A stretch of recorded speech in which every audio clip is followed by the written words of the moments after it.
Bonjour, bonjour et bienvenue à ce nouveau webinaire CCI Alsace Eurométropole. J'espère que vous m'entendez bien, que vous me voyez bien. Je pense que oui. Je suis Karim Djafour, conseiller d'entreprise à la CCI Alsace Eurométropole dans un pôle mutation digitale euh, où voilà, on vous propose un programme de webinaire que je pense vous connaissez. On a un rythme de 2 par mois sur des sujets autour du digital. Et aujourd'hui, on va aborder la question du marketing, qui n'est pas propre au digital, mais en tout cas, c'est un élément qui va être très important dans une stratégie euh, digitale de communication et de marketing digital. Ben, en amont, il faut, voilà, on conseille toujours d'avoir une stratégie, un plan marketing qui soit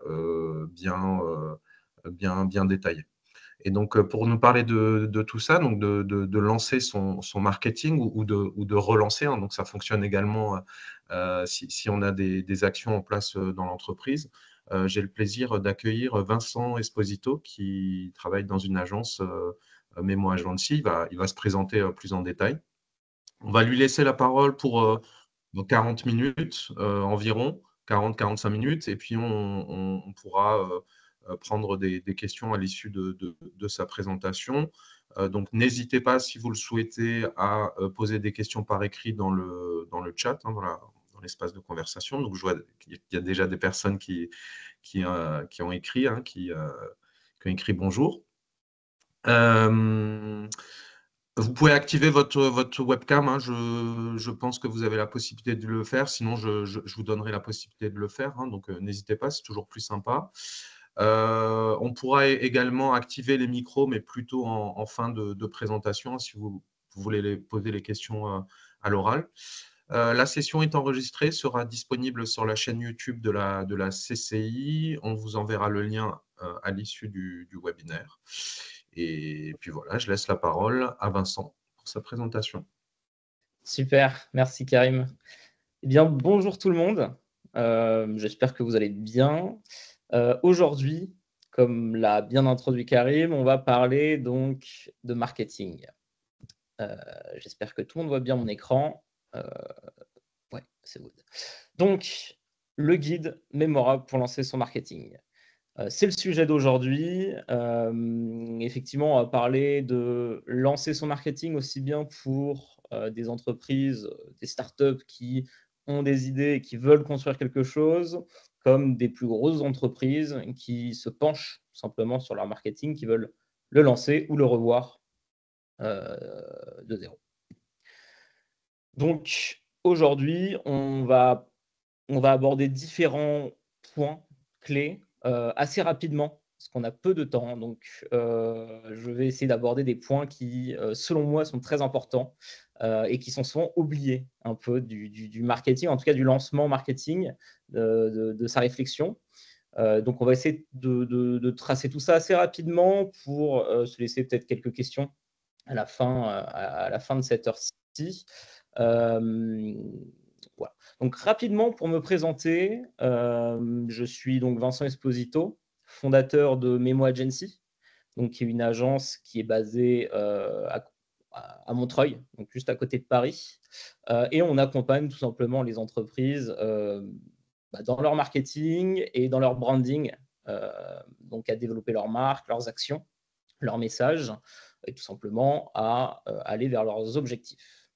Moi, il y a 5 ans, je sortais d'école, d'une école de stratégie de marque et de direction artistique, et je lançais tout simplement ma première stratégie marketing sur le terrain, diplômé, et ça a été un énorme bide, tout simplement, parce que je me suis précipité. J'ai fait les choses à ne pas faire. Et en fait, tout simplement, cette stratégie est tombée à côté de la plaque. Euh, je m'étais, pour vous donner l'exemple, j'avais juste fait des boosts sur Instagram et l'objectif, c'est de rediriger sur le site internet sans conversion derrière. Donc, en fait, ça ne servait à rien. L'objectif ici, c'est de vous faire comprendre les différents steps que j'ai appris depuis ces 5 ans en montant cette agence, en travaillant avec des partenaires, avec des clients qu'aujourd'hui on accompagne, et de voir un peu l'essentiel de la réflexion, comment construire un plan marketing dans un premier temps, quelques steps qui, selon moi, sont essentiels. Dans un deuxième temps, on va parler aussi un peu d'outils, de quels sont les outils que je conseille, les plus simples et aussi les moins chers, parce qu'on va parler de lancer son marketing. Le marketing, c'est des choses qui sont chères, qui sont coûteuses souvent, les applications, c'est un peu des puits sans fond, et on peut vite se faire piéger avec toutes les fonctionnalités qu'il y a, toutes les automatisations. Donc l'objectif, c'est de faire simple, mais efficace. Ensuite, quelques petites astuces qui, moi, du coup, j'aurais bien aimé les avoir avant, il y a 5 ans, et quelques, après la discussion, quoi, si vous avez des questions, etc., etc.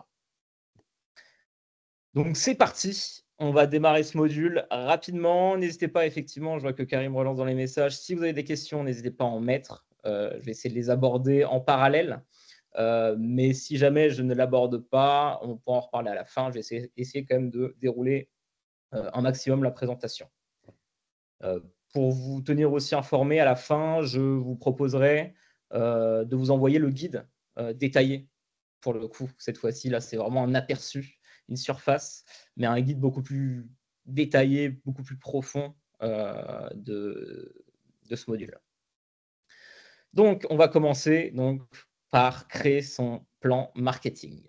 Donc, concrètement, le marketing, un plan marketing, avant de passer à des actions, il y a une phase qui est souvent extrêmement négligée, c'est la compréhension et la réflexion. Le marketing, on nous dit et on nous répète, et c'est le cas, ce sont des actions. Mais passer à l'action, comme j'ai pu le faire il y a 5 ans, ça ne sert à rien. C'est-à-dire que faire des posts au jour le jour ou lancer une pub non réfléchie, juste en mettant du budget et se dire qu'il y aura de la conversion, ça ne sert absolument à rien. Donc l'action, oui, mais la réflexion, la compréhension, c'est encore c'est un essentiel.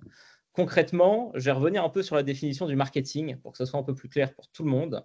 Le marketing, c'est comprendre. Comprendre les besoins des clients, mais aussi y répondre avec du coup des actions. Cet aspect de comprendre, il est essentiel. Parce que si on ne comprend pas, les actions qu'on va faire n'ont aucun impact. Donc cette compréhension, elle est essentielle et on peut même aller plus loin. Le marketing, c'est comprendre pour influencer les comportements.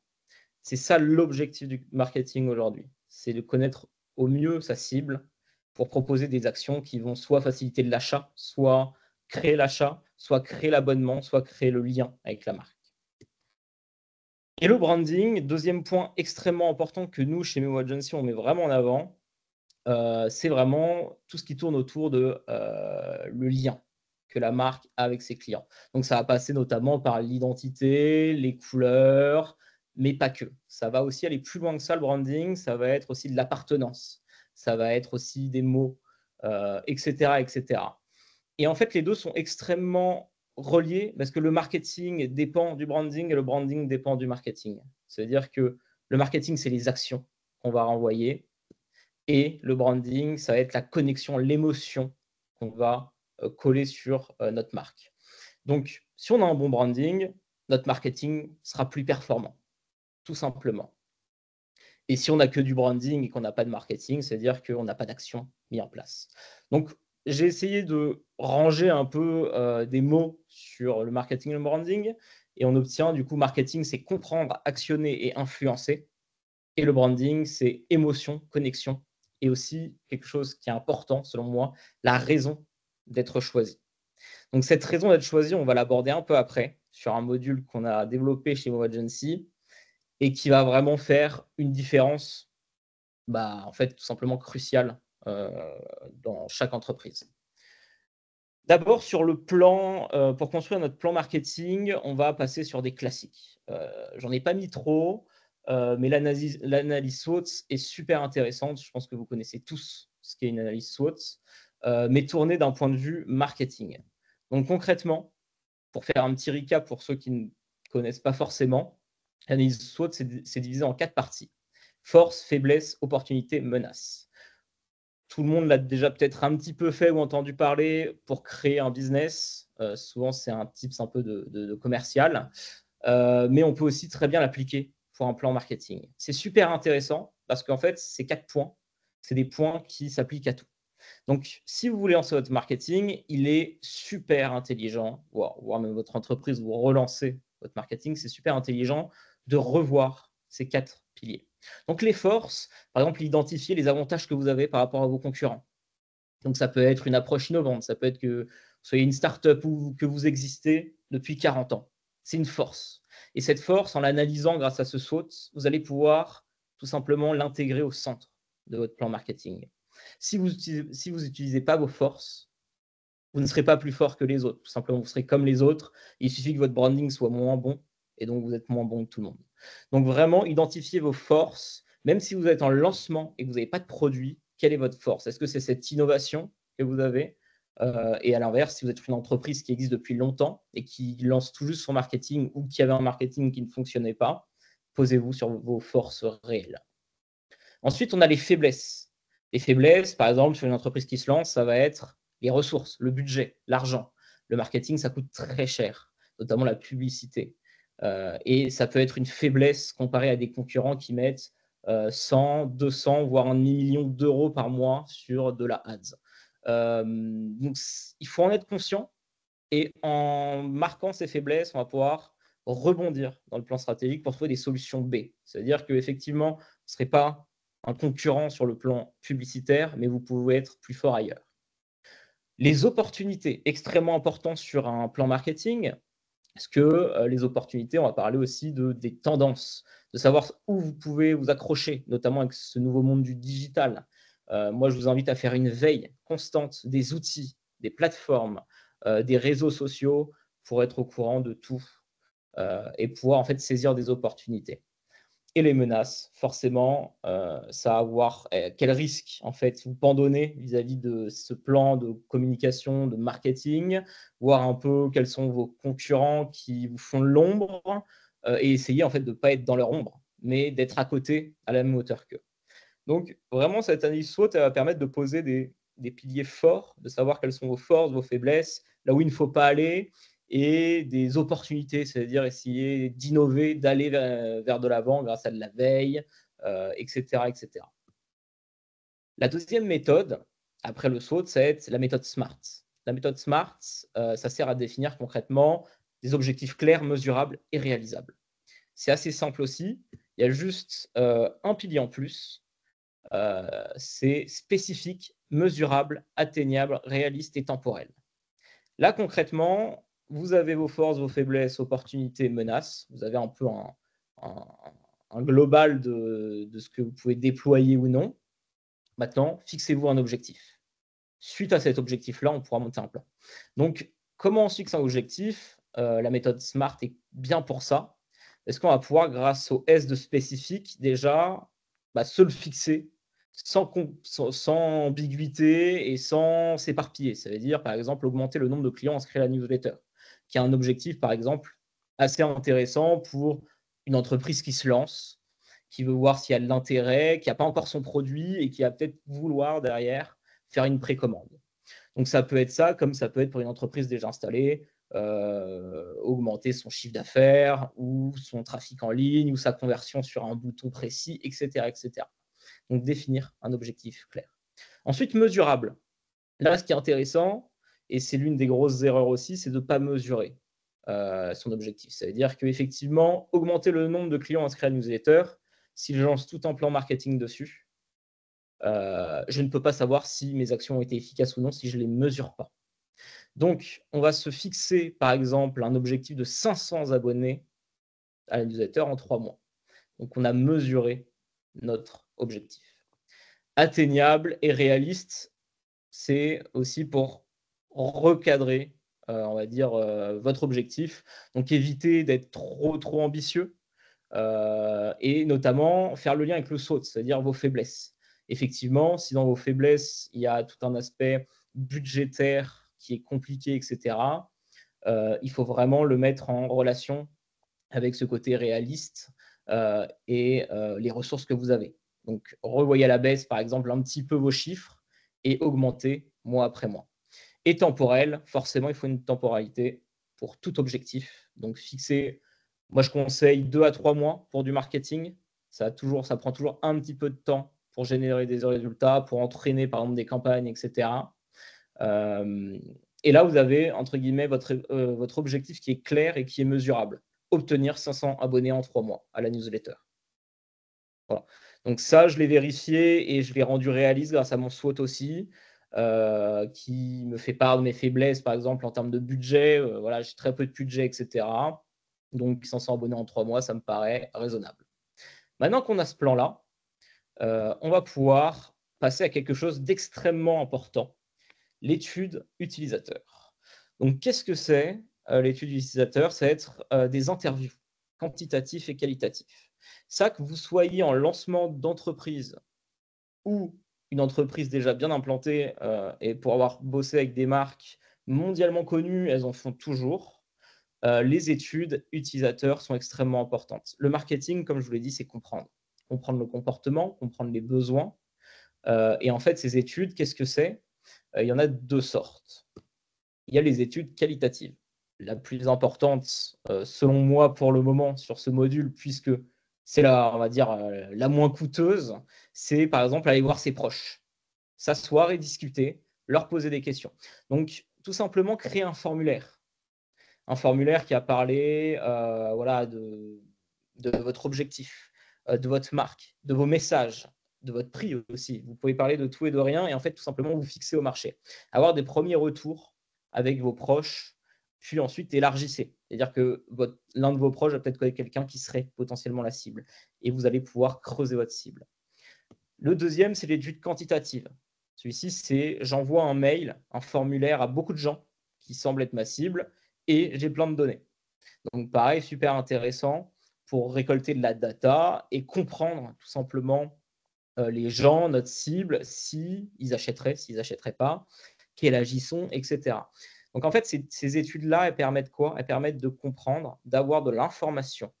Et quand on lance une entreprise, la qualitative, donc aller voir des personnes en one-one, ça nous permet tout simplement d'avoir des informations, d'avoir des doutes, de nous conseiller aussi des choses qu'on n'a pas pensées, donc de l'innovation. C'est super important.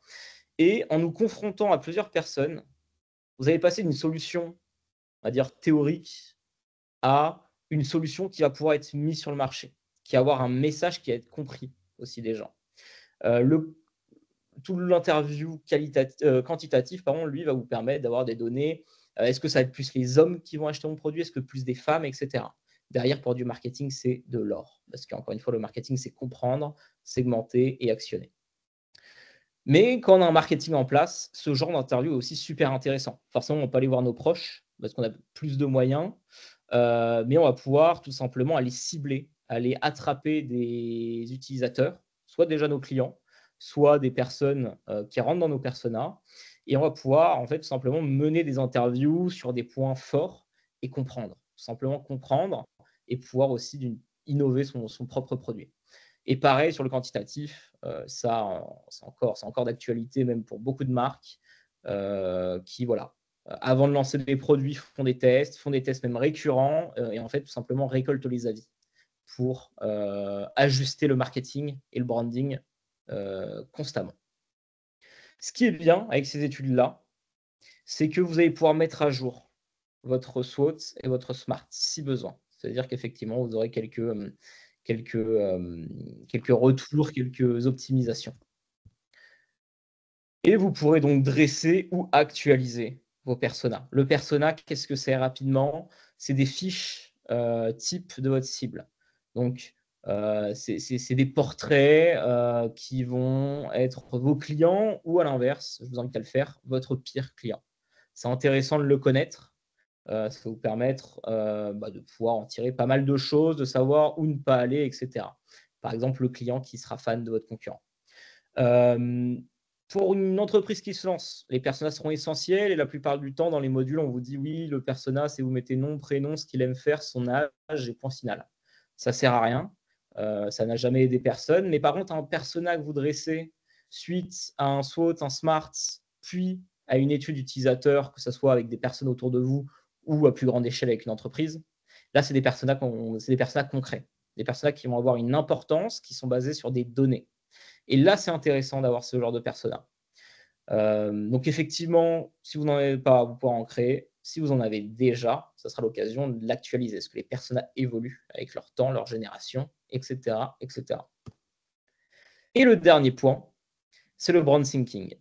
Nous, le brand thinking, c'est quelque chose qu'on a développé en interne chez Memo Agency, qu'on a tiré d'un concept qui était naissant aux États-Unis, donc en 2021, et qu'on a proposé en module à Station F, à Paris Dauphine, etc. C'est la réflexion de la marque. Donc, en fait, c'est comment créer une marque qui a une raison et qui a, en fait, tout simplement un branding fort. Et on va se baser sur 3 points extrêmement importants que vous avez peut-être déjà vu passer. What, how et why. Donc, qui sont vraiment les 3 points qui font, selon certaines personnes, une marque. Nous, on se base dessus. Pourquoi? Parce que, comme je vous l'ai dit, le marketing, et ce qu'on vient de voir, c'est on prend de l'information, on essaye de cibler au maximum pour ensuite faire des actions ciblées et influencer les comportements, certes, mais le branding, en fait, va accentuer tout ça. Plus votre branding sera fort, plus votre marketing sera efficace. Donc, le brand thinking, nous, on a un atelier qui sera disponible dans le guide qu'on vous fournira. C'est un atelier qui va vous permettre, c'est super intéressant, aussi bien pour les marques qui se lancent que les marques existantes, qui va vous permettre de repenser ou de penser votre marque. Donc, en fait, c'est un atelier qui challenge de A à Z votre nom, votre structure, votre proposition de valeur, votre différenciation.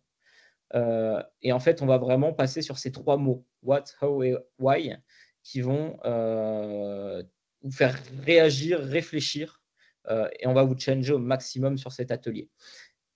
L'objectif de cet atelier, qui est présent dans le guide, bah, c'est d'avoir une phrase pour chaque mot. Quel est votre quoi? Quel est votre comment? Et quel est votre pourquoi?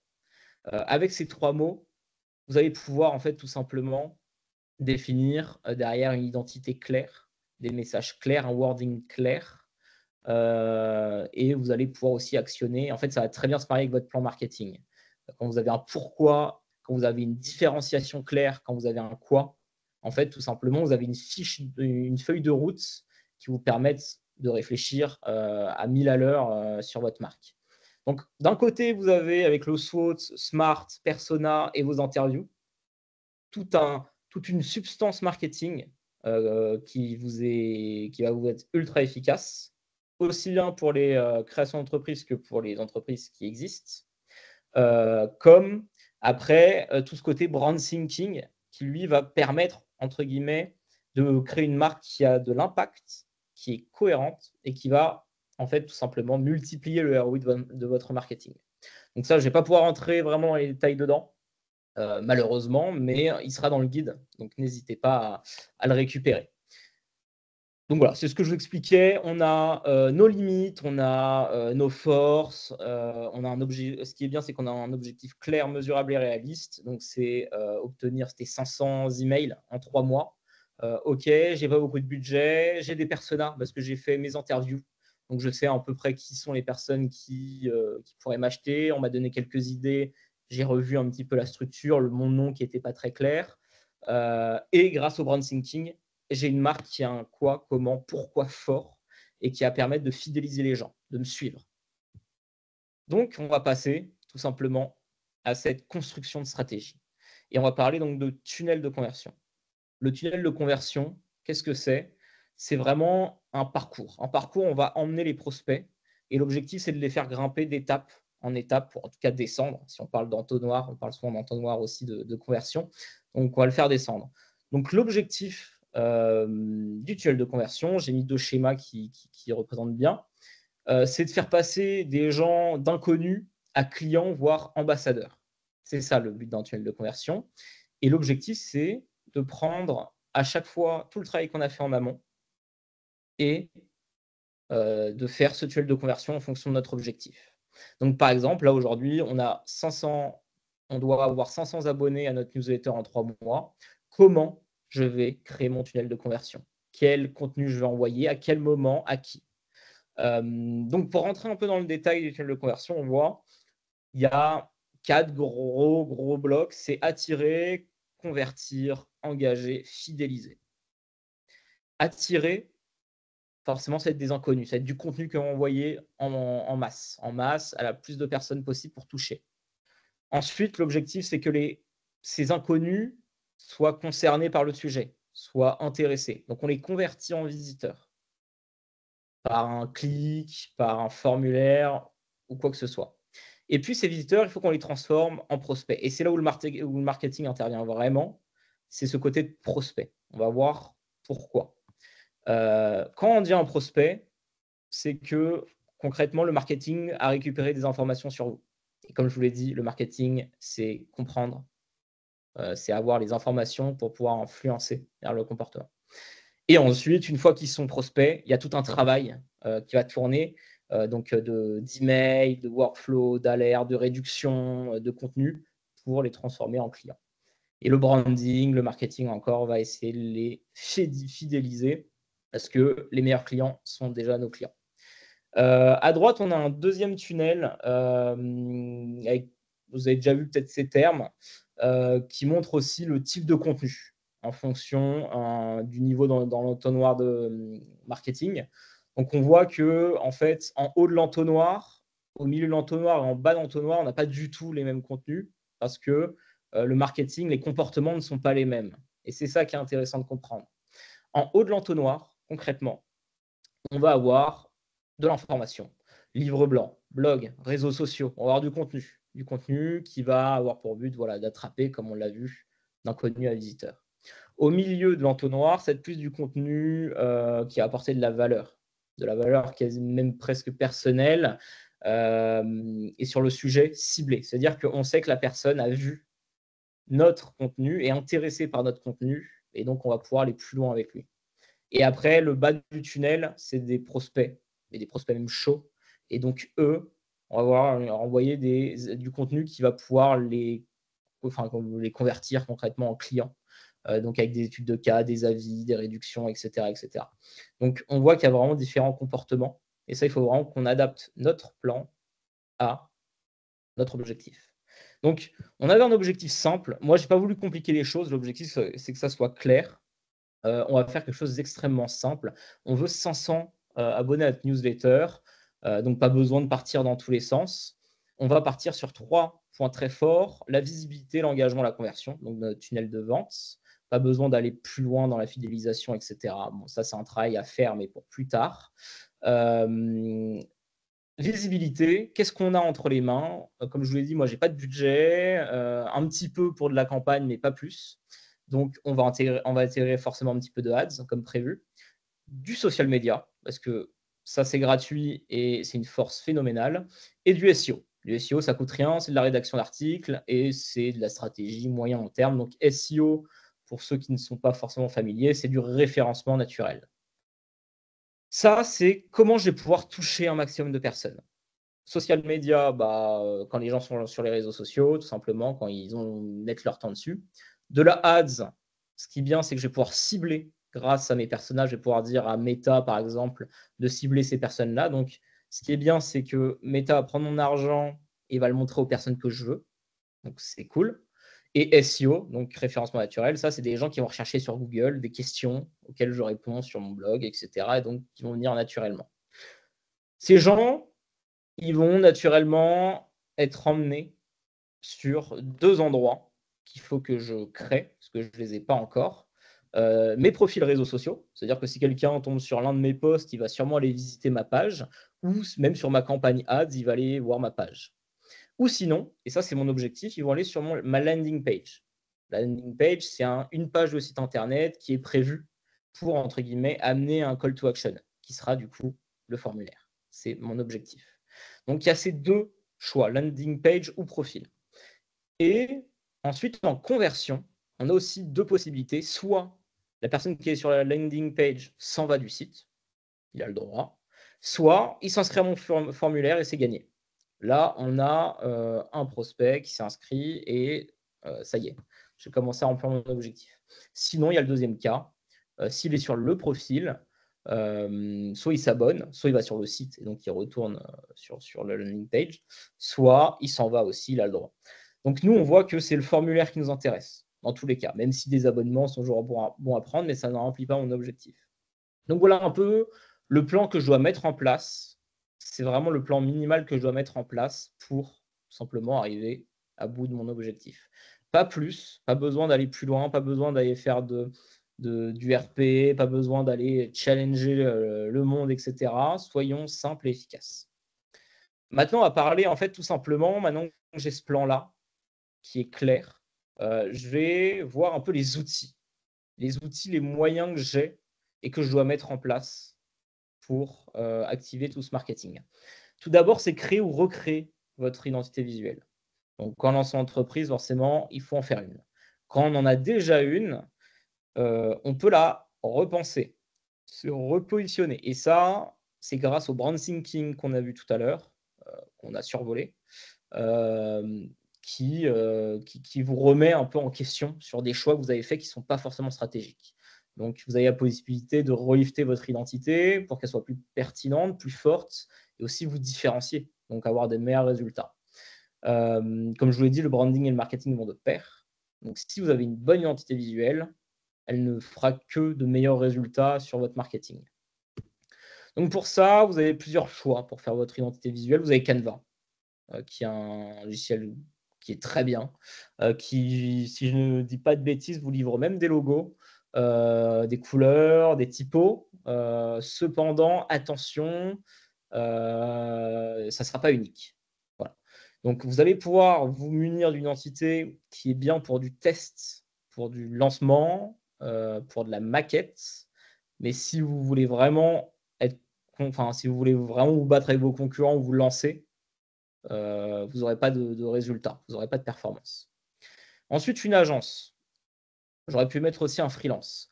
Je ne suis pas forcément aligné avec l'idée de freelance. Pour moi, le marketing, le branding sont des choses qu'on travaille à plusieurs. Donc, je n'ai pas forcément intégré le freelance. Pour moi, c'est une réflexion collective. Mais en tout cas, vous pouvez aussi travailler avec un freelance. Une agence, c'est l'idéal, mais ça coûte cher. C'est un budget. Mais les avantages, à travers si vous en avez le budget, c'est qu'ils vont directement aller comprendre votre cible et en fait, vous créez l'image qui va avec votre cible. Donc, pouvoir influencer leur comportement, leur parler, et créer une appartenance entre la personne et la marque. Donc, c'est entre guillemets l'idéal, mais ça coûte cher. Et après, forcément, votre petit cousin qui touche un peu à Photoshop, le fameux. Donc ça, c'est gratuit. Et après, le résultat, à voir. Dans tous les cas, je vous conseille de vous entourer d'un pro. Dans tous les cas. Même si vous passez par Canva, même si vous passez par quelqu'un que vous connaissez, passez soit par une agence derrière. Alors, soit vous avez le budget direct, vous passez par une agence, soit vous prenez juste une heure de conseil avec une agence ou un freelance, ou soit vous prenez un freelance. Ça sera toujours mieux. Mais entourez-vous d'un pro car l'image, c'est chiant à changer. Et ça, je parle pour les entreprises qui sont déjà implantées. Une fois qu'on a une image, c'est compliqué de changer. Il y a tout un plan à faire stratégique et ça peut chambouler énormément de choses. Donc mieux votre image sera dès le début, mieux ce sera. On va revenir quand même sur Canva. Je vous le conseille quand même si vous n'êtes pas dans le design. Ça reste quand même un outil extrêmement puissant, quasiment gratuit. Il y a un plan payant, mais ce n'est pas ultra cher, etc. Ça vous permet quand même de centraliser tous les assets de votre marque, etc. Donc, n'hésitez pas à créer tout votre contenu dessus, à créer votre identité, idéalement avec le conseil d'un professionnel pour qu'il vous différencie, pour qu'il aligne vos choix avec ce qu'attendent vos clients. C'est le but, sinon ça ne sert à rien de se faire une image. Donc voilà. Ensuite, on va passer au CRM. Le CRM, ça va être la base de tout. Le CRM, c'est la connexion entre le marketing et les commerciaux. C'est là où vous allez en fait connecter toutes vos applications, mais aussi rassembler tous vos contacts, vos prospects. Vous allez aussi pouvoir centraliser vos data, etc. Donc le CRM, ça va être un peu votre page d'accueil en tant que marketing, puisque votre site va être connecté. Vous allez pouvoir voir les stats de votre site, les stats de vos publicités. À chaque fois que quelqu'un va s'abonner, vous allez avoir sa fiche contact qui va être créée avec son nom, prénom et les informations que vous lui avez demandées. Vous allez même pouvoir voir le nombre de fois, la dernière fois qu'il est sur votre site. Donc, c'est extrêmement puissant. Et pour les entreprises qui existent déjà, ce qui est bien et qui ont des commerciaux, par exemple, c'est qu'en fait, ça préchauffe des leads. Ça veut dire que tout simplement, Le marketing va faire un travail sur des prospects. Et derrière, les commerciaux vont pouvoir appeler ces prospects. Donc, on sait qu'ils sont intéressés par l'offre, on sait leur comportement, donc on va pouvoir leur proposer une offre adaptée. Donc, en fait, le CRM, il va aussi bien à des créateurs d'entreprises qu'à des grosses entreprises, mais ils ne vont pas avoir la même utilisation et on va voir pourquoi. Donc, c'est ce que je vous ai dit, lien marketing commercial. Ça, c'est une force pour les entreprises qui existent déjà, qui sont déjà implantées et qui tournent. Centralisation des données, ça, c'est bien pour tout le monde. Le but d'un CRM, c'est que toutes les données soient centralisées. C'est vraiment cet objectif-là. On a tous nos prospects, nos clients. On va pouvoir automatiser des choses. Et justement, les automatisations, c'est là où c'est génial.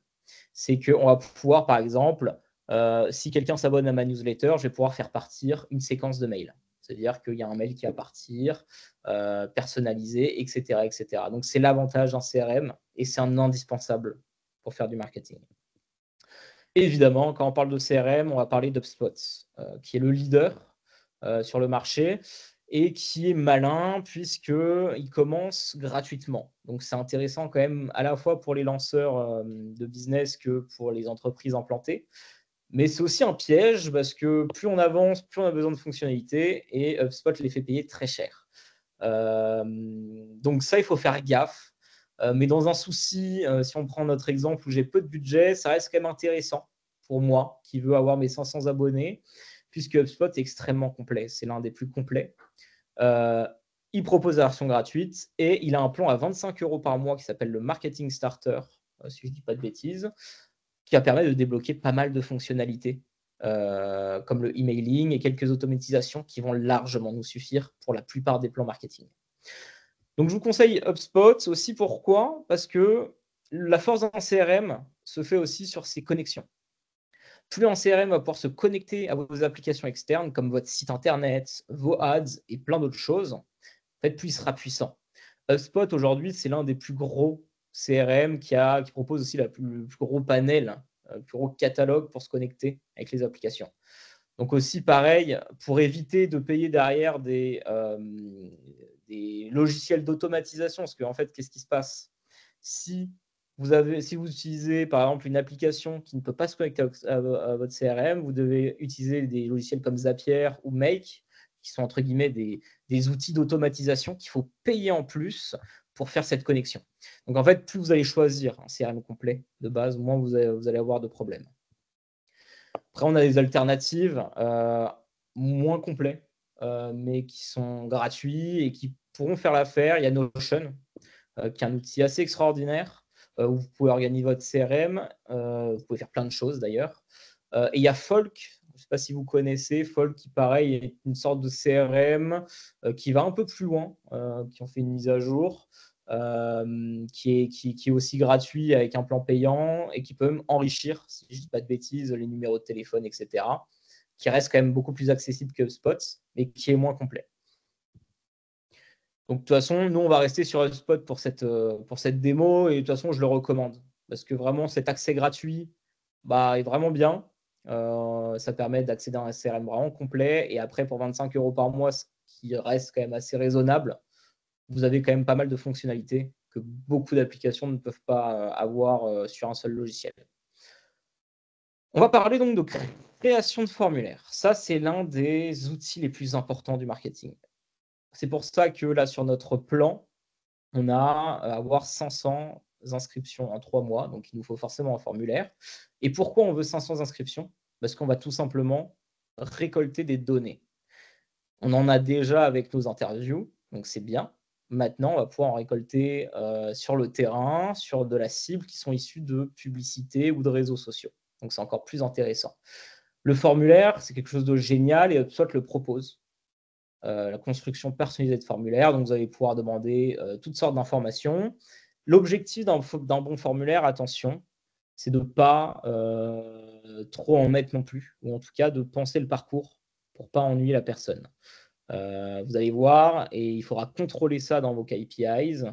Le formulaire, il ne faut pas qu'il y ait trop d'abandon dessus. Donc, il faut le penser pour qu'il ait un bon taux de conversion. Donc, pas demander trop d'informations. En fonction du niveau du tunnel de conversion, en fonction de là où il est, Il ne faut pas lui demander les mêmes informations. Par exemple, il y a beaucoup d'entreprises qui, sur le premier formulaire, demandent le numéro de téléphone. Alors, ça dépend des expertises, etc. Mais le numéro de téléphone, c'est extrêmement engageant. Et le problème, c'est que si la personne, c'est la première fois qu'elle a un contact avec vous, c'est la première fois qu'elle tombe sur votre pub et qu'elle est sur ce formulaire, elle ne vous le donnera pas forcément. Donc, il faut vraiment réfléchir à vos formulaires, à comment ils se construisent et comment vous les faites avancer. Il y a des alternatives à HubSpot. Il y a Taily et Typeform qui sont de super outils. Taily, ça ressemble beaucoup à Notion. Moi, je vous le conseille franchement. C'est très simple, il y a beaucoup de possibilités. Et Typeform, pour le coup, c'est vraiment optimisé pour l'expérience utilisateur. C'est-à-dire que c'est cher, mais par contre, les gens n'abandonnent pas votre formulaire. C'est prenant, il y a des raccourcis clavier, etc. Donc ça, pareil, on le détaille plus dans le guide, donc je ne vais pas m'attarder dessus. Maintenant que j'ai mon CRM, mon formulaire, je vais créer ma landing page. Donc ça, landing page, le mieux, c'est quand même de réfléchir à un design intéressant. Donc on va parler d'UX et d'UI, expérience utilisateur et interface. Et je viens de voir une question de Morgane qui demande donc quelle est la différence entre un formulaire comme montré ici sur HubSpot et les formulaires de contact que l'on peut trouver sur les pages contact des sites internet. Justement, j'y viens, Morgane. Là, l'intérêt, c'est qu'on a un premier formulaire HubSpot. Je vais vous dire pourquoi on l'a créé sur HubSpot, c'est pour faciliter les choses. On va créer notre site internet, notre landing page. Donc, pour définir un petit peu la landing page, c'est quoi? C'est une page qui est prévue pour convertir. Donc, c'est une page qui est pensée pour amener à une action. Nous, notre action, c'est de s'abonner à la newsletter. C'est ça. Donc, aller jusqu'à notre formulaire et laisser les informations. Donc, on va travailler avec un designer ou nous-mêmes, parce qu'on a regardé des tutos toute la nuit pour monter notre site internet sur des solutions simples. Il y en a deux que je vais vous présenter derrière. Il y a pas mal d'exemples aussi de construction de landing page efficaces. Donc, regardez sur Internet, il y en a beaucoup. Et puis, encore une fois, n'hésitez pas à prendre, que ce soit 1 heure d'expertise à quelqu'un de conseil pour qu'il vous fasse un peu un audit. Mais l'objectif, c'est de construire cette page et qu'elle soit qu'elle convertisse le plus possible sur votre formulaire. Et on va pouvoir, et c'est là toute la force d'HubSpot, c'est qu'on va pouvoir intégrer le formulaire HubSpot sur le site Internet. Donc, Morgane, pour te répondre, il n'y a pas vraiment de différence. C'est-à-dire que dans tous les cas, ça sera un formulaire, les gens vont remplir leurs données. Mais encore une fois, l'intérêt, c'est que ces données-là qu'il y a sur le site Internet, il faut que tu les récupères, toi, derrière. Donc, s'ils tombent sur un back-office, donc s'ils tombent quelque part et que c'est inexploitable derrière, c'est sur un Excel ou quelque chose comme ça, ce n'est pas super intéressant. L'objectif avec le formulaire HubSpot, c'est que quand la personne remplit le formulaire et fait envoyer sur le site, tout va directement sur HubSpot. C'est-à-dire que j'ai son nom, son prénom, j'ai une ligne avec son nom, prénom, l'heure à laquelle elle a envoyé le formulaire et toutes les infos que tu as demandées directement sur HubSpot. Et ce qui va être intéressant après, c'est qu'une fois que tu as des contacts sur HubSpot, tu vas pouvoir faire des automatisations. C'est-à-dire que cette personne, dans 2 jours, elle va recevoir un mail personnalisé. Donc en fait, il n'y a pas vraiment de différence, mais c'est une connexion. C'est une connexion à faire. Et créer le formulaire sur HubSpot, ça permet d'une part de ne pas forcément le faire sur le site, parce que c'est des features. Et on va voir là les 2 sites que je vais vous montrer qui sont Framer et Webflow, ils facturent au nombre de formulaires envoyés sur votre site. Donc voilà, ils savent que c'est quelque chose d'important. En passant par Webflow, du coup, vous évitez cette limite de formulaire. Et ça fait la connexion simplement, efficacement dans votre CRM. Du coup, je vais vous parler de Framer et Webflow très rapidement. Ces 2 outils, je ne sais pas si vous les connaissez déjà, de construction de site internet. Un peu technique. Alors, c'est plus compliqué que par exemple Wix, que vous connaissez sûrement. Mais par contre, c'est des outils qui seront beaucoup plus puissants, que ce soit en termes de SEO, en termes de features, etc. Donc, je vous les conseille. Pareil, sur le guide, ce sera beaucoup plus détaillé. Donc, voilà. Et puis, voilà, c'est ce que je parlais. Créer votre séquence mail. Ça reste dans notre stratégie à nous, mais voilà. Ça veut dire qu'une séquence mail, qu'est-ce que c'est? C'est une automatisation de plusieurs mails qui ont des buts différents. C'est-à-dire que pour notre cas, nous, on veut qu'il s'abonne à la newsletter, puis après, on va lui envoyer, dans un souci de fidélisation ou peut-être de précommande, on va lui envoyer 4 mails séparés, je ne sais pas, de 2 jours chacun. Et bien ça, c'est possible avec HubSpot. Ça veut dire que la personne est sur mon site, il a rempli le formulaire, il l'envoie. HubSpot réceptionne le formulaire. Je peux mettre des conditions. Par exemple, est-ce qu'il a plus de 10 employés? Si oui, et bah, tu lui envoies une séquence. C'est-à-dire que tu lui envoies un premier mail dans 2 jours avec mon storytelling. C'est-à-dire qui je suis, créer un lien avec du branding, etc. OK. Si la personne a ouvert le mail, tu lui renvoies un mail dans 2 jours, etc., etc. Et en fait, là, on le fait rentrer dans une phase de conversion. Et mon dernier mail, mon quatrième, ça va être par exemple précommander mon produit, ma solution. Et là, la personne a fait tout un parcours entre le storytelling, de la valeur, peut-être des avis, des cases, tout ce que vous voulez, que vous pouvez mettre dans votre stratégie pour ensuite déclencher, par exemple, un achat. Donc, c'est extrêmement puissant et c'est pour ça que je vous dis de tout connecter avec HubSpot ou en tout cas avec votre CRM. Il y a d'autres outils de mailing, pareil, qui seront dans le guide. Il y a Mailchimp, le leader, mais qui est relativement cher, et Brevo, c'était anciennement Sendingblue, qui, je crois, en plus, commence à faire CRM, donc à surveiller. Et ensuite, passons à la campagne, qui est vraiment le dernier élément fort de votre plan. La campagne, ça va être vos visuels, ça va être votre message. Je vais aller assez vite parce qu'il ne nous reste plus trop de temps. Mais concrètement, une campagne, c'est un message clair et un visuel efficace. Donc, ça dépend de tout, de votre produit, de votre branding, etc.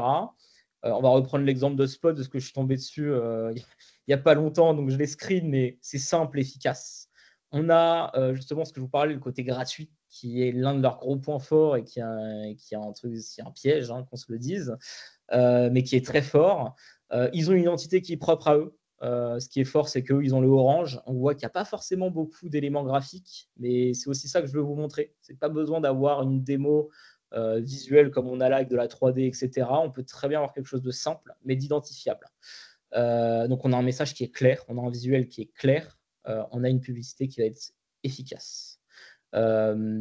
Et une fois qu'on a créé ces visuels-là, donc alignés à notre objectif, moi j'ai envie que les gens aillent sur mon site et suivent l'actu, je vais faire un contenu qui va être associé, entre guillemets, qui va être associé à de l'actualité, à mon produit en précommande, etc., qui va les faire venir sur le site.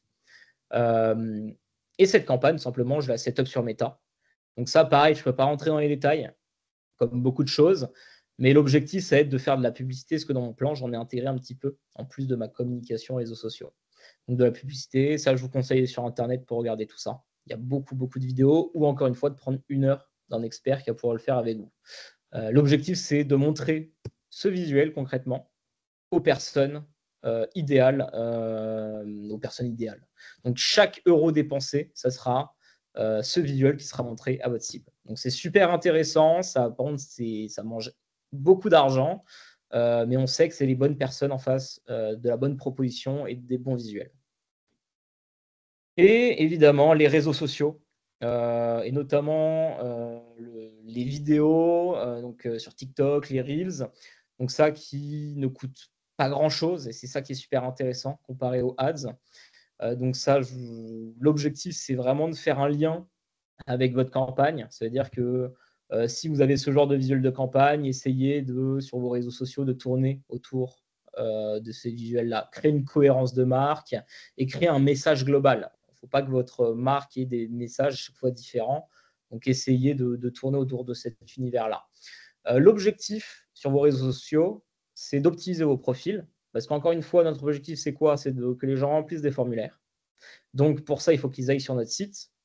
Et via les réseaux sociaux, tout simplement, quand on est intéressé, on clique sur le profil. Et après, si on a un profil optimisé dans la légende, notamment, on peut avoir notre lien de site internet. Donc ça, il ne faut pas le perdre, si notre objectif, c'est ça. Donc bien optimiser les profils, concevoir un planning social média. Donc ça, il faut prévoir vos contenus en avance, les visuels en avance. Comme je vous l'ai dit, rien n'est dû au hasard. Donc préparez vos visuels, il faut qu'il y ait un lien avec la campagne, il faut qu'il y ait un lien avec tout. Il faut que votre marque résonne. Une publicité doit être vue entre 3 et 6 fois avant de faire un déclic chez un prospect. Donc en fait, si vous ressemblez si vous êtes à chaque fois différent sur chaque publicité ou contenu, en fait, vous allez perdre. Vous allez le perdre, vous allez perdre en performance. Donc soyez reconnaissable, c'est un travail de branding. Et du coup, conservez un planning, notamment sur Notion, pour faire tout un calendrier.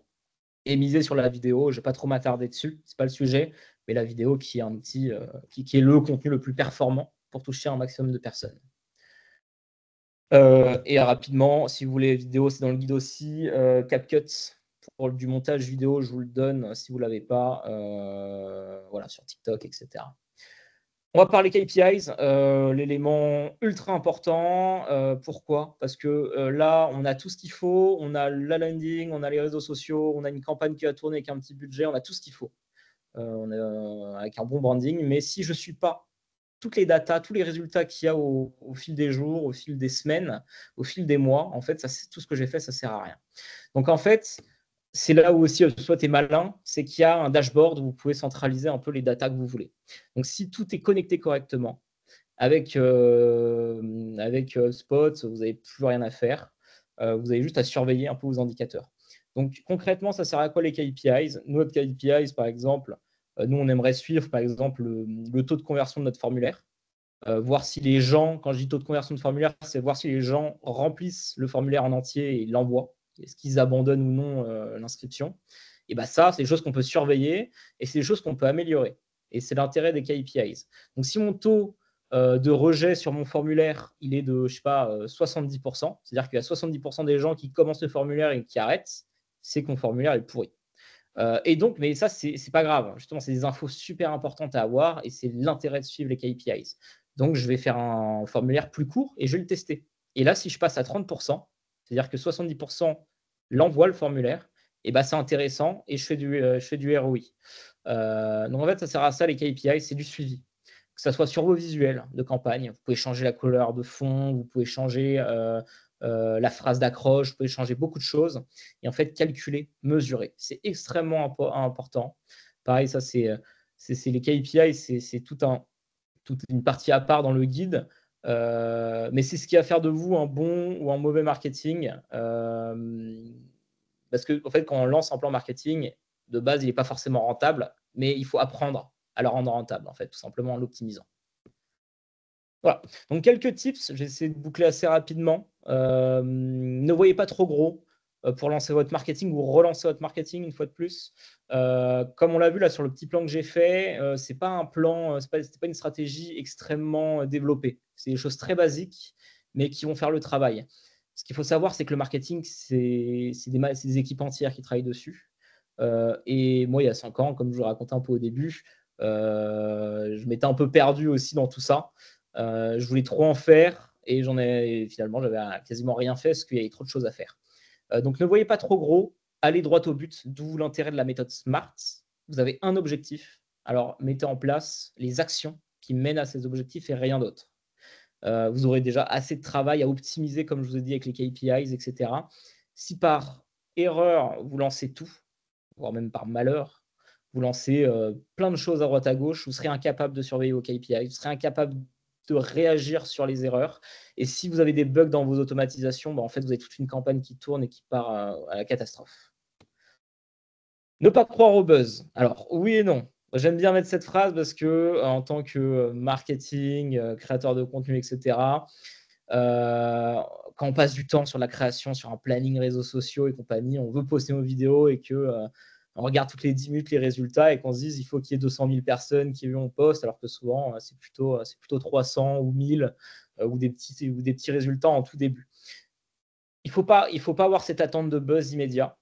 Ça va vous décourager et c'est pas réaliste. Le buzz, ça s'obtient sur une veille qui est récurrente, une veille des tendances, un travail récurrent de votre marque. C'est-à-dire que vous devez comprendre, notamment avec votre suite KPIs, encore une fois, quel post marche le mieux, quel message marche le mieux, quel format marche le mieux, et veiller sur TikTok, sur Instagram, quels sont les posts qui marchent le mieux. Regardez ce que fait la concurrence, etc.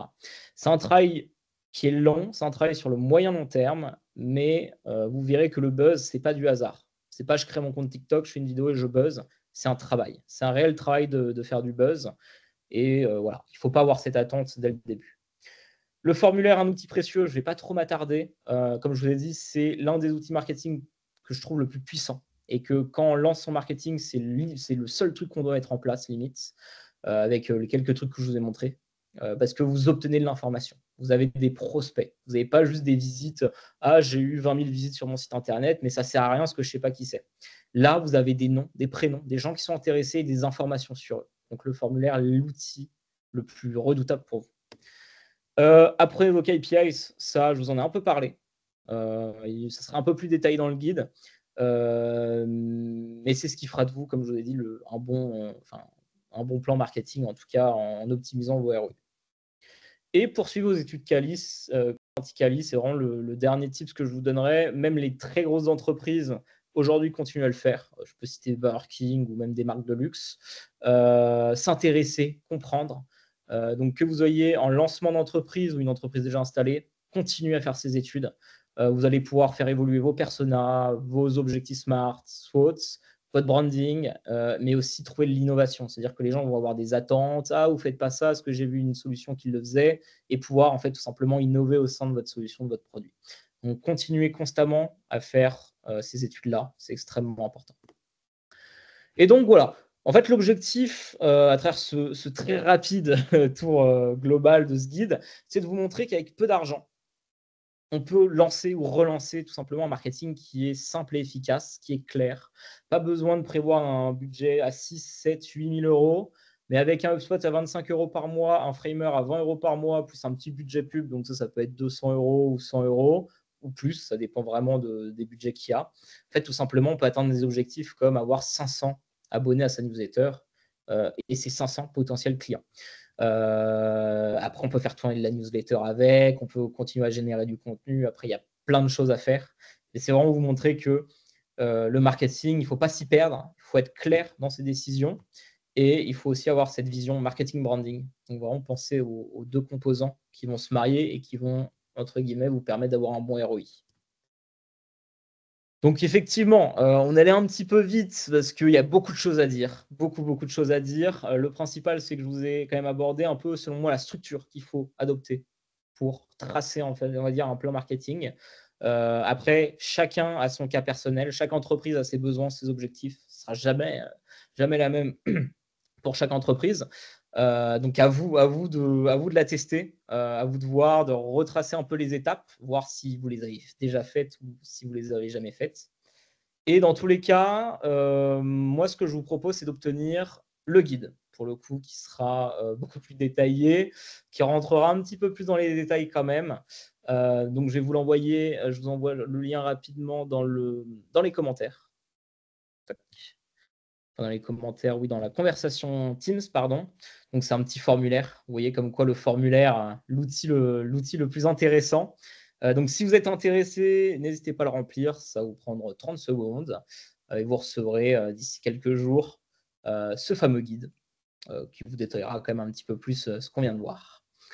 Voilà, donc je vais m'arrêter ici. Si vous avez des questions, on va peut-être vous laisser la parole très rapidement. Et si vous avez besoin aussi de conseils, de contacts, si vous voulez qu'on discute, n'hésitez pas, on est disponible chez Memo Agency, en tout cas, pour vous aider. Merci Vincent, merci pour cette présentation. N'hésitez pas, là, si vous avez des questions, on a encore là quelques minutes, même si midi approche.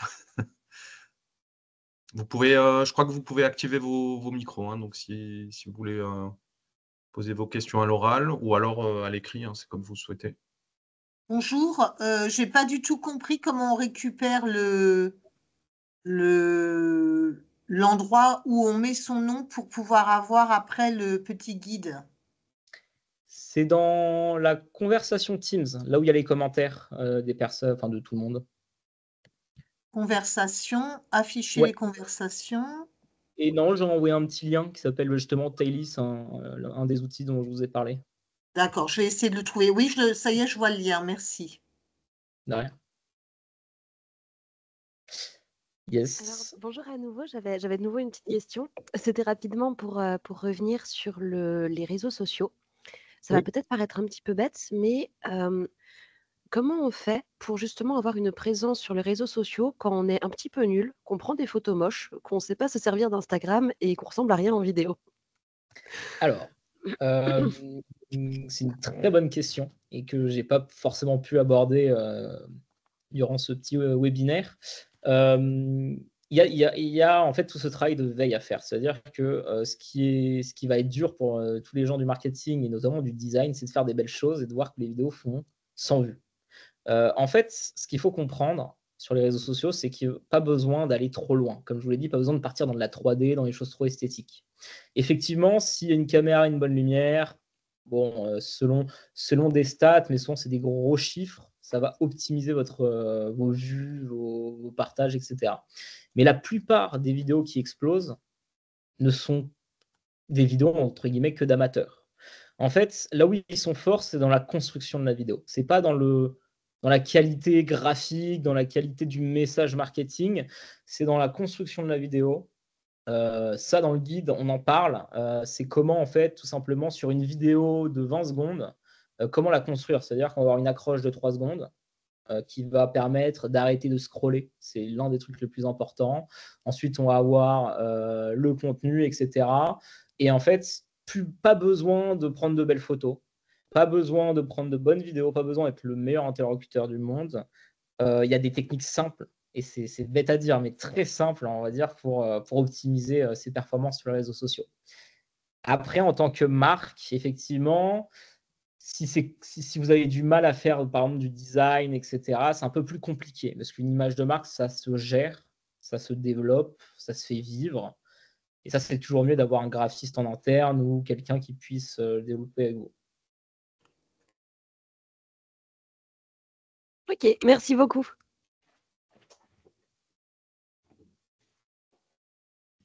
Est-ce qu'il y a d'autres questions? Ou des termes, ou des applications, ou des choses qui restent floues? Non, je ne crois pas en tout cas. Ben, moi, je voudrais dire, si je peux me permettre, Oui. alors donc je suis toujours la personne qui tout à l'heure ne savait pas comment cliquer. Ça y est, j'ai cliqué, j'ai rempli. Mais ma question, bon voilà, je ne suis pas étonnée parce que déjà quand on dit marketing, marketing, marketing, mais pour moi, vous parlez plus anglais que français. Je trouve ça fort dommage pour des créateurs d'entreprises françaises. Il y a des trucs, je ne sais pas du tout ce que ça veut dire. Bah, moi, le HubSpot, là, HubSpot, Oui. je veux dire, ça, j'ai vraiment du mal. Et déjà, j'avais du mal avant, mais je me demande si c'est pas encore pire maintenant, quoi, hein. Je vous le dis franchement. Alors, j'ai 57 ans, ça joue aussi, mais ça ne m'empêche pas de créer une entreprise Bien sûr. qui devrait durer une quinzaine d'années. Et ça m'embête, franchement, vous n'êtes pas le seul, hein. Mon fils, il m'a demandé quand est-ce que tu m'envoies ton DRAPS. Je lui ai dit quoi, tu veux des draps? Donc voilà. C'est quand même affolant. Je sais pas, enfin, pour moi, c'est vraiment très particulier. Comme il n'y avait aucune question, je me suis permise de donner, ça me permet de ne pas aller chez le psychiatre et de bien manger tout à l'heure, quoi. Mais franchement, on est débordé de mots inconnus au bataillon. Et vous avez totalement raison. HubSpot, effectivement, après, pour le coup, c'est le nom d'une application. C'est pas moi qui l'ai choisi. J'ai essayé de traduire au maximum. C'est pour ça que je ne suis pas allé trop loin, parce que je pense que vous n'avez encore rien vu des mots anglais. Je ne suis pas allé exprès, parce que l'objectif, c'était quand même de faire comprendre un petit peu pour les gens qui s'intéressent, en tout cas qui essayent de s'intéresser au marketing. Il n'y a que malheureusement, hein, il n'y a que des mots anglais. Si on les traduit tous, en fait, on perd les gens aussi. Parce que voilà. Mais j'ai essayé au maximum. Après, effectivement, j'ai peut-être employé des mots comme ads, qui sont des publicités en ligne. Mais voilà, après, les formulaires, normalement, on appelle ça des forms. Voilà, en fait, il y a plein de mots, effectivement, comme vous le dites, où après, on ne comprend plus rien. Et effectivement, il faudrait peut-être faire un dictionnaire, un petit dictionnaire à rajouter dans le guide. Ça, on n'a pas pensé. Qui pourrait être utile, mais en tout cas, dans ce premier guide, c'est vrai qu'avec le temps qu'on avait, on était obligé d'aller un petit peu vite. Je n'ai pas pu m'attarder sur tout. Et puis, comme vous Non, l'avez mais vu, je ne sais j'essaie pas, quand par même de exemple, traduire. le branding, vous l'avez défini. Le Ouais. branding, ça veut dire quoi? Ça veut dire l'image, en fait. La marque. Alors oui, c'est l'image au global. C'est là où c'est compliqué. C'est que si on traduit tout, le problème, c'est qu'on perd un peu dans les concepts et on va passer du temps à expliquer des choses. Le branding, c'est la relation qu'a une marque avec son utilisateur. D'accord. Et puis Voilà. tout à l'heure, les steps, c'est quoi? C'est les étapes, en fait. Oui. Je ne sais pas où j'en ai parlé. Au tout début, créer son plan marketing. Au tout début, vous avez dit le mot steps. Je me suis dit, bah, ça doit être les étapes. Après, en plus, je parle anglais, hein, parallèlement à ça, je parle très bien anglais. Mais je suis un peu, voilà, quoi, je suis un peu sur mon questionnement. Le C'est le brand premier pas. thinking, brand thinking, enfin, je veux dire, je sais pas pourquoi on met tous ces mots. Faudrait savoir pourquoi, comme si ça n'existait pas en français. Je pense que bon, après, c'était juste une remarque, hein, ne vous embêtez pas. Non, mais vous avez raison. Non, après, nous, on l'a déjà traduit. On a traduit ça par réflexion de marque. Mais en fait, le problème, c'est qu'on perd plus les gens avec ce genre de discours qu'avec le brand thinking qui fait directement un lien avec le design thinking, qui lui est très populaire. Alors, je ne sais pas si vous connaissez le design thinking, mais Non. qui n'est pas beaucoup traduit en français, en fait. Et malheureusement, le marketing est plongé beaucoup dans le côté anglophone. Ça, moi, pareil, je ne suis pas ultra à l'aise avec l'anglais, hein, pour être totalement transparent. Mais pourtant, je n'ai pas le choix parce que si je discute, et même sur les applications, de toute façon, ils vont vous parler avec des termes comme ça. Donc, malheureusement, je pense que le plus simple, c'est d'avoir un petit dictionnaire avec des traductions. Et tout simplement, il faut faire une courbe d'apprentissage sur ces termes-là. D'accord. Là, du coup, dans votre guide, en fait, dans le lien que vous nous avez donné, il y a tous les détails. Donc, je pense que du coup, il y a plus d'explications encore dedans. Oui. Parce que je vous avoue que j'ai pas tout compris non plus. Je suis déjà en train d'essayer de me batailler avec WordPress pour créer le site internet. Donc, c'est déjà assez complexe pour moi. Ah, vous êtes sur WordPress? Oui. Du coup, je suis en train d'essayer de créer sur WordPress. Ok. Ouais, Ça- là, Pardon. Et du coup, je pensais voir justement par rapport à votre atelier que vous proposez aussi dans le guide. oui. Euh, Oui, l'atelier, malheureusement, je n'ai pas pu l'aborder. L'atelier brand thinking, c'est ça? oui.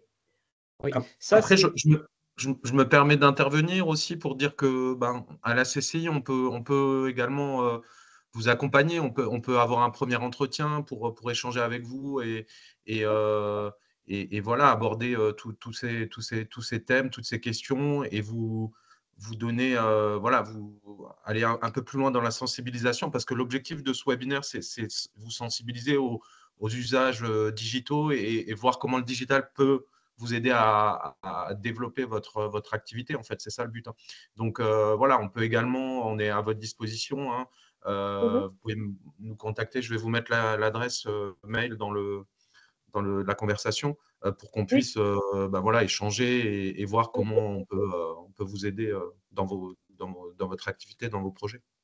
D'accord, parce que là, c'est une amie qui m'a donné le lien de cet atelier, enfin, cette présentation d'aujourd'hui ce matin. Donc, en fait, je sais pas.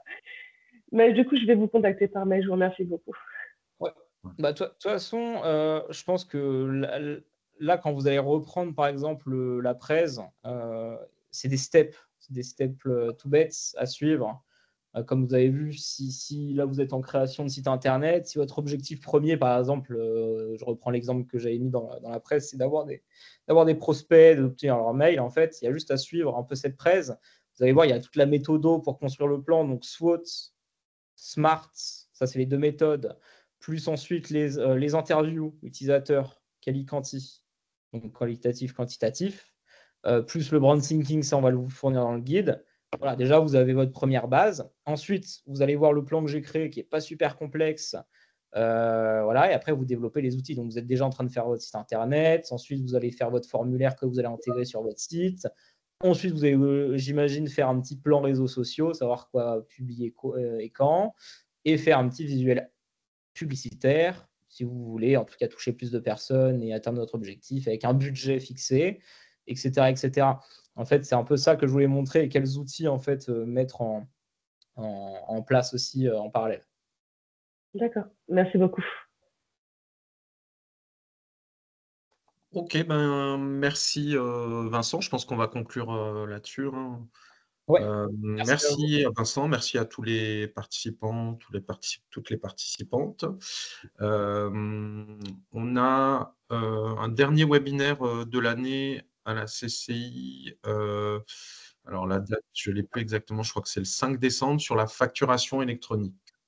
Si je ne dis pas de bêtises, c'est le 5, je vais juste vérifier. Oui, c'est le jeudi 5 sur la réforme de la facturation électronique qui arrive en 2026, mais qu'il faut déjà préparer pour les entreprises qui vendent en B2B, donc à d'autres entreprises. Ça sera obligatoire, la facturation électronique ou non? Oui, si vous vendez à des entreprises, oui, c'est une obligation. D'accord, merci. Tout à fait. Voilà. Donc là, voilà, on a ce webinaire le 5 décembre, mais donc là, vous allez sur la rubrique agenda du site de la CCI. Et puis, on en aura évidemment d'autres en 2025 sur ce thème-là. Voilà. Merci encore à tous et puis un bon appétit, une bonne journée. Au revoir. Merci, bonne journée à vous. Au revoir. Bonne journée, au revoir. Merci beaucoup.